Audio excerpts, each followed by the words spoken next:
Well, before we leave the subject of God and all of His greatness, which we've been looking at for several weeks now, we're going to look at one more very precious attribute of God, and that is His faithfulness.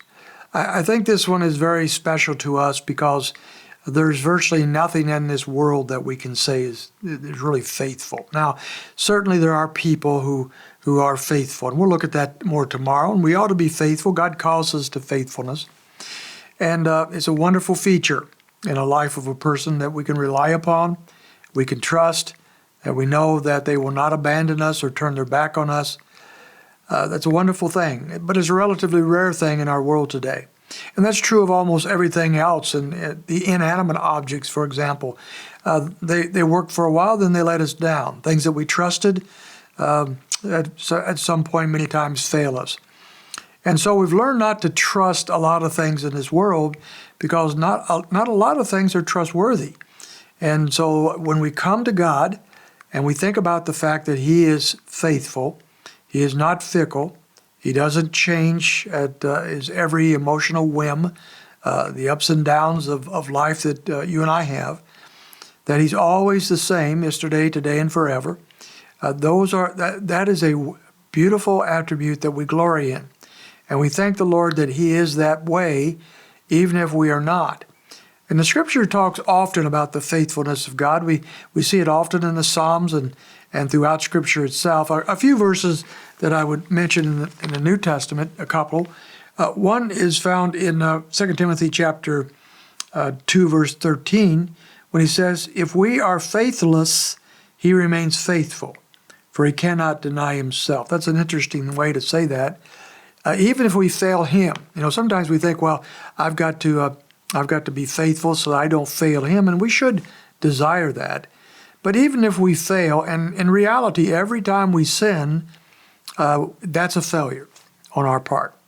And we can be overwhelmed by our failures because we are sinful people, and the best of us fail very, very often. We sin very often.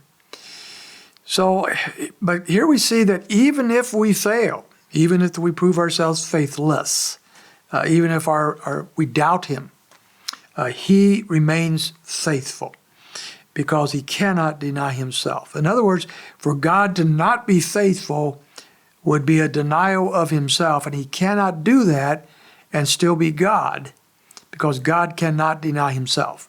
And therefore, there is no chance whatsoever that God ever proves to be anything but faithful to you and I.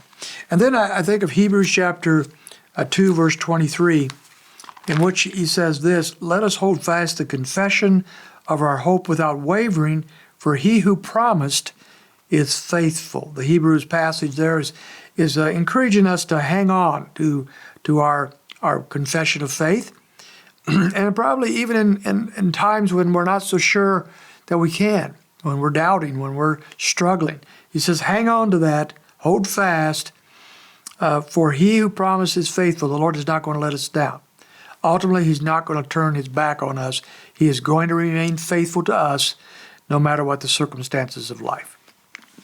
Probably the best known passage of Scripture in the Bible on faithfulness is right in the middle of Lamentations, in that in what is a difficult, sad book, but we find this joyful part there in Lamentations chapter 3, in which he talks about this. He says, verse 21, This I recall to my mind, and therefore I have hope.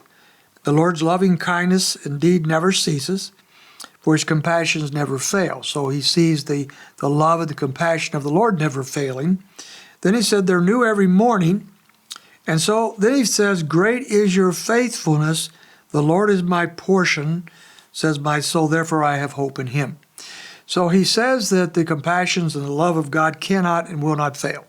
To that he clings. But he clings to it because he says here, God's great, God's faithfulness is great. We're all familiar with one of the greatest hymns of the faith. Great is thy faithfulness. At our church we sing that quite often because it is a reminder of this great truth, that God is faithful, and great is His faithfulness. We glory in that. We cling to that. We're not always faithful, but God always is.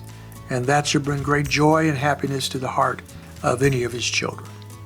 We'll look at tomorrow how we should apply this faithfulness to our own lives.